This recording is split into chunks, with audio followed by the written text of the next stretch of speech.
Many times our beef with the trailer is they present the film as one thing and then end up under-delivering on the actual product. But what if a film delivers something completely different, but it's in the most surprising way? Swallow, starring Haley Bennett, is about Hunter, a newly married stay-at-home wife who is coming to terms with her new life. But her time alone pleasing the man she loves leads her to reflect on who she has become and why. As a result, she takes new and horrifying risks to feel whole again. Okay, I know. Sorry, I'm getting deep. I'm getting ahead of myself. But my main point that I want you to take away from this video is that I don't think that the trailer for this film was completely misleading, but the title along with the trailer makes an audience member think that they're going into a gory body horror, when that is not the case at all. It's so much more. I saw this film as part of the Final Girls of Berlin Film Festival, which is an amazing festival I really recommend you guys looking into. I will leave the link down below. And this is the first feature from director Carlo Mirabella Davis, and I really hope I got your name right. So what is the big deal? What is this film about? Swallow is the raw insight into trauma and why we are the way we are, why we keep secrets and how we cope. This film had me sobbing. Haley Bennett's performance is captivating. With little dialogue, she took you across all of the emotions of a one-sided relationship. You can feel the lump in your throat just watching her struggle, and I don't mean from the swallowing. Hunter is not only trying to fit a perfect mold, but she's doing so in an environment where she has no support system. As an audience member, you feel very empathetic to Hunter. She has so many relatable moments because she is just drowning in this loneliness and anxiety, and you can see her overthinking every step of the way, which is something I know you guys can relate to. Many other body horror films, such as Eat, deal with the same idea of self-harm and their undoing, but Hunter's syndrome is very different. It's called pica, by the way. But this syndrome helps her to cope in a really unhealthy way, but lets her break free of this perfect mold that she has put herself into and allows her to reflect on who she was truly meant to be. And in doing so, those around her true colors do come out and their intentions are shown. I think this is a very interesting film if you have ever struggled with a personal disorder or a coping mechanism that is unhealthy.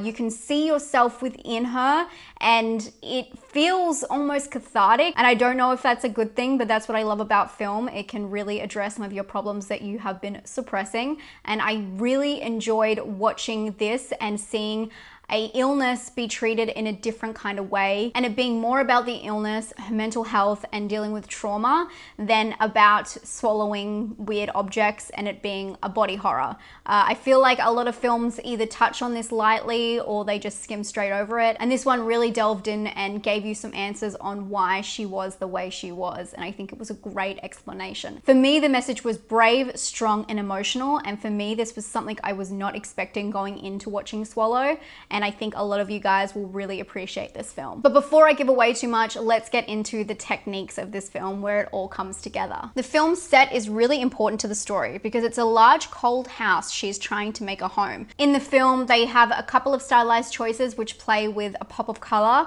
and it comes through quite strong. It's very neon demon. For me, that was a bit jarring and was more aesthetically pleasing than fitting the story, but something that I think fit the film perfectly was how soft it felt. The film plays off the idea of swallowing sharp foreign objects into the body, but allows you to stay in Hunter's perspective while doing so. So the objects are always shiny and attractive, and although you're squirming in your seat watching her do this, at the same time, there's this warmth given to each shot. The soft lighting, the lower f-stop, everything feels almost comforting, which is very strange. But it's interesting seeing it from her perspective, and I feel like, for me, it wasn't trying to get the shock factor through, but to convince you of what she is seeing. Somehow, while you're seeing her swallow some of these really intense objects, you feel like everything's gonna be okay. As I stated before, Bennett really brings you into her mind and allows you to accept her intentions, however harmful they may be. I'm gonna be honest, I found it really hard to talk about this film without going into spoilers, but I really wanted to encourage you to see it.